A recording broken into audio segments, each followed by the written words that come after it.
We're here at the Senior Bowl. I'm Andrew Gribble. This is Dustin Fox, and the North practice just wrapped up day 2. South is just about to get underway.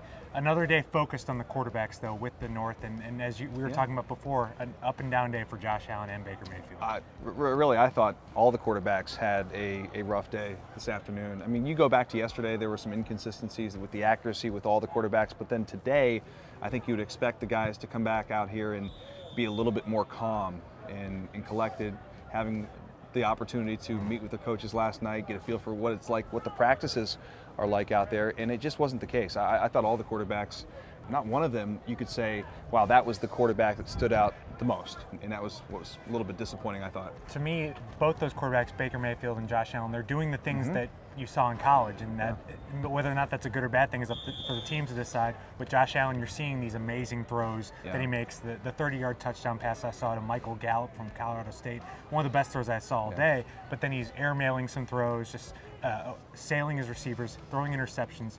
Looks a lot like a guy who completed 56% of his passes at Wyoming. And then with Baker Mayfield, you're seeing the mobility, but you're also seeing him kind of get out of the pocket maybe when he doesn't need to, but scrambling and getting yards that way. But you're not seeing maybe guys elevate themselves, just kind of maybe holding steady. Just to Baker quickly, he was inaccurate today, and he's one of the most accurate quarterbacks we've ever seen in all of college football the last decade, so that was a little bit concerning as well. Yeah, with Baker, he's had kind of a weird schedule because he got here late.